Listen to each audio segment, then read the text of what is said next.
bienvenue dans une autre vidéo d'explication pour la communauté Go High Level. Donc, en fait, je t'amène aujourd'hui à t'expliquer comment créer un calendrier. Donc, on va procéder tout de suite. Je vais te partager mon écran. On est sur notre compte là, fictif Sandbox. Donc, on doit aller dans l'option calendrier juste ici sous conversation. Donc, par la suite, on va aller au réglage de calendrier ici. Et nous allons faire un nouveau calendrier. Par la suite, ça va nous offrir 4 options. Donc, on va avoir une réservation personnelle, tour de table, réservation collective et réservation de cours. Donc, je vous explique la différence entre les 4. Donc, réservation personnelle, c'est lorsque toi, tout simplement, tu offres des rencontres en one-on-one avec toi. Donc, c'est ce qu'on va choisir à ce moment-là. Par la suite, un tour de table, c'est lorsque dans ton organisation, tu as plus qu'une personne qui fait les rencontres et tu veux que toutes les disponibilités soient offertes et que peu importe qui est disponible à recevoir ce client potentiel-là ou cette personne-là en appel va être mis de l'avant, va être réservé. Donc, tous les calendriers vont être combinés ensemble pour pouvoir offrir le maximum de plages horaires à ton client potentiel. Donc, comme par exemple, ça pourrait être moi et Stéphanie, nos 2 horaires vont être dans le tour de table. Et par la suite, si le client est disponible lundi à 14 heures, que moi, je ne suis pas disponible, mais que Stéphanie a cette disponibilité-là, la disponibilité va apparaître et se réserver dans le calendrier de Stéphanie lundi à 14 heures. Par la suite, on va avoir réservation de cours. Donc, ça va permettre d'ouvrir des plages horaires, mais on va avoir la possibilité d'avoir plus qu'une personne qui va réserver ces plages horaires-là. Donc, avec la réservation personnelle et le tour de table, du moment qu'une personne réserve cette plage horaire-là, elle s'enlève du calendrier car c'est du one-on-one. Réservation de cours, on peut avoir plusieurs personnes dans la plage horaire. Donc, c'est une possibilité aussi. Par la suite, la réservation collective, on veut que plusieurs animateurs, plusieurs personnes rencontrent le même participant. Donc, comme par exemple, Stéphanie et moi, on pourrait mettre nos 2 calendriers ensemble pour la réservation collective et seulement les disponibilités où les 2 on est disponibles dans ces plages horaires-là vont apparaître car les 2 on doit être présentes à ces rencontres-là. Donc, aujourd'hui, je vais vous montrer comment faire la réservation personnelle, mais bref, c'est tout le même fonctionnement. C'est juste que c'est des formes de calendrier différentes. On va aller vers la réservation personnelle. Donc là, on va nommer le calendrier café virtuel, donc on peut l'appeler peu importe, et ça va être assigné à moi. Donc, ça va être mon calendrier personnel. Par la suite, ça va être comme ceci. Et c'est des rencontres de 30 minutes du lundi au vendredi entre 8 heures et 5 heures. Donc, je confirme. Ça me fait mon petit calendrier Rapido Express ici. Mais moi, ce que je veux, c'est d'aller le modifier. Donc là, je le vois ici, café virtuel, et on va venir faire la modification. Donc là, on va avoir plusieurs choses qui vont être disponibles pour en faire la modification. Donc, plusieurs petites options. On va commencer avec les détails de la réunion. Donc là, on va pouvoir aller mettre un logo. Donc moi, je vais mettre ceci comme ça. Et je peux le mettre dans ce cercle, peu importe. Donc, le nom du calendrier, ceci est une rencontre de 30 minutes exploratoire. Bref, on peut venir mettre une petite description, faire ça très mignon. On peut aussi par la suite là, venir les mettre dans des groupes. Donc, si vous avez créé des groupes, vous pouvez même venir les assigner ici. Et super important, moi, je veux que ce soit un Google Meet qui soit envoyé. Donc, je vais venir choisir le Google Meet ici. Et le membre, bien entendu, c'est moi. Donc, on peut choisir une petite couleur de conférence ici. On va faire enregistrer. Si l'appel se fait autrement que par Google Meet, on peut mettre une adresse, on peut mettre un numéro de téléphone, on peut personnaliser, on peut ajouter un emplacement, comme on peut vraiment là, tout personnaliser par rapport à ça. Par la suite, on va venir dans les disponibilités. Donc, comme je disais, entre 8 et 5 du lundi au vendredi. Ici, dans Regarder, occupé, ça, c'est, on peut choisir d'avoir l'air plus occupé qu'on l'est. Donc, on peut faire en sorte que notre calendrier soit à 15 occupé, donc des plages horaires qui sont non disponibles, mais que techniquement, elles le sont juste pour avoir l'air plus occupé.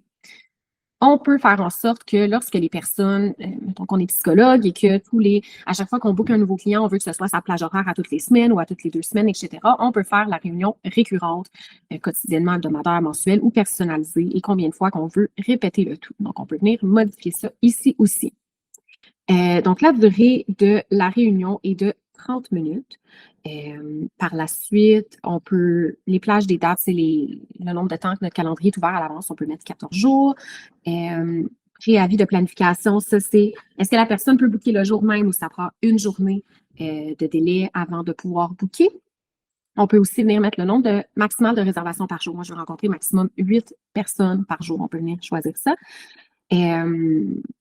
Même chose, nombre maximum de réservations par créneau. Donc, ça va être une personne par créneau. Donc, chaque disponibilité, il va y avoir seulement une personne possible pour cette disponibilité-là. Après ça, le temps tampon.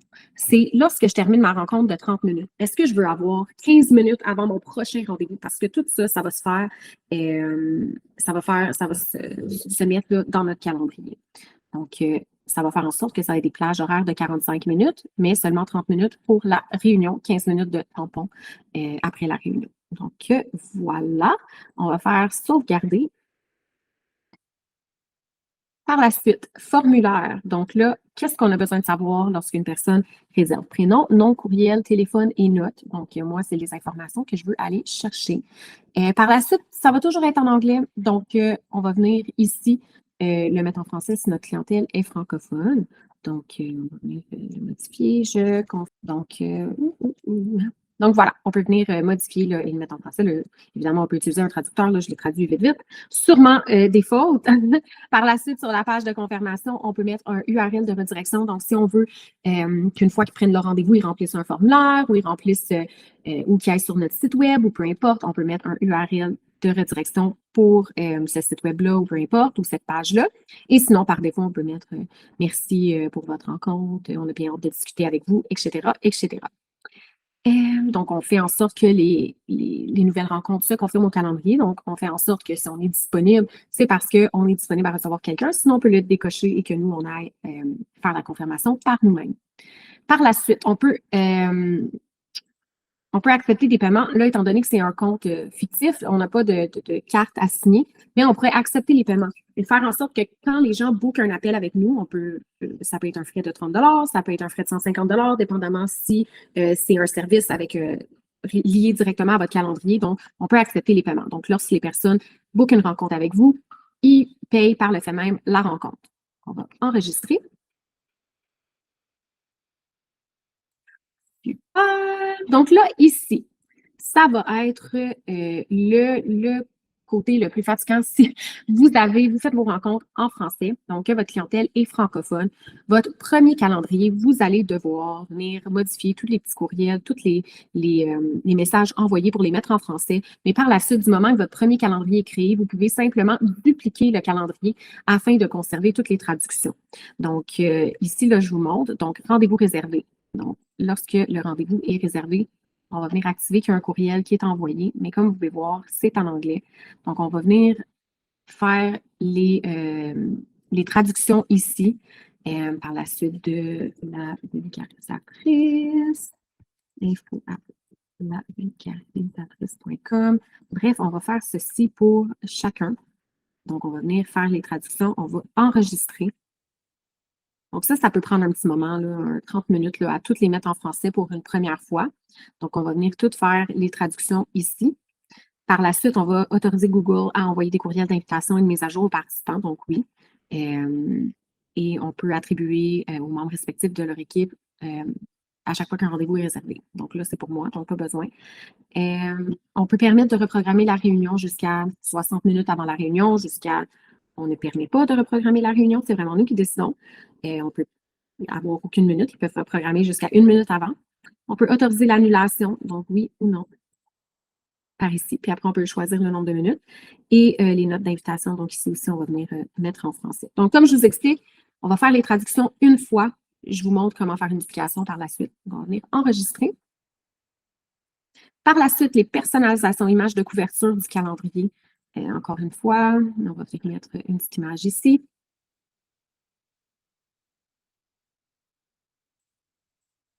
Qu'est-ce qui se passe? Super. Donc, par la suite, on peut mettre le widget classique ou le widget Néo. Donc, personnalise le widget de calendrier. Donc, on peut le faire par ici. Donc, on peut venir mettre la couleur primaire. On peut choisir cette couleur-ci ou peu importe vos couleurs d'entreprise. Ma couleur d'arrière-plan, je vais y aller avec un petit rose, là, juste pour vous montrer. On peut venir changer ici le texte du bouton cédulé. Je book ma rencontre. Et on peut choisir ce qui est affiché, le type du calendrier, la description et les détails. Puis on va enregistrer encore une fois. Donc voilà, café virtuel, partager le calendrier, le lien permanent, il est ici. Voilà.